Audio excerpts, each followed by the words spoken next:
The next family I'm going to talk about is also my hometown, and they're right next door. This was the Beales. Was because Mr. Beale is no longer here, and Mrs. Beale, I believe, also passed. They were the people who saw me from birth to about 10 years old on a daily basis. Should have loved me, and they do. I know that they probably went to their grave, loved me. Probably appalled that this ever happened. Probably never knew I was homeless in 2016 when my father made me that way. They were completely silent and non-participatory in my parents' divorce. So it was always kind of like, I don't know if they were even here, what they didn't respond at all to things I think they should have in 1997. They have a son.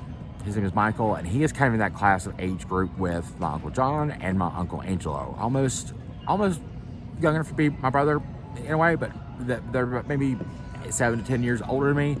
And Michael and I, we don't really have much of a relationship, but he is a judge.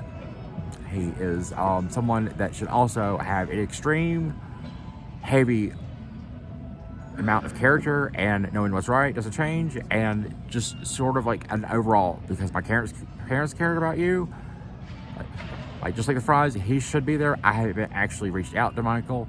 I haven't been able to find exactly how to contact him, and I don't know each other that well, and his parents have passed.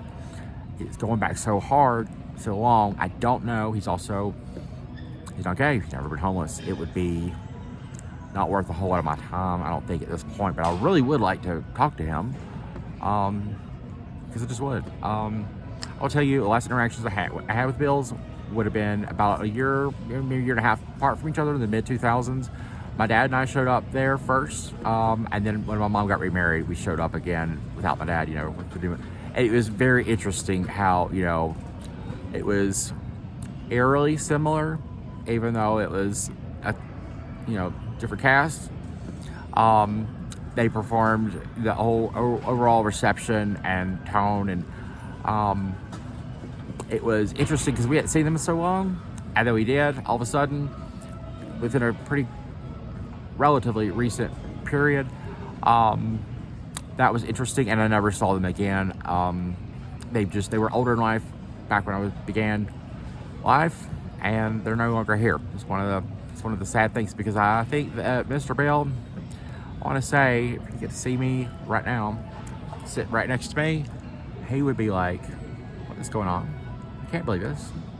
Why do you've been homeless for 5 and 4?" He would, I think, be like in the flesh, "This will all go away like that."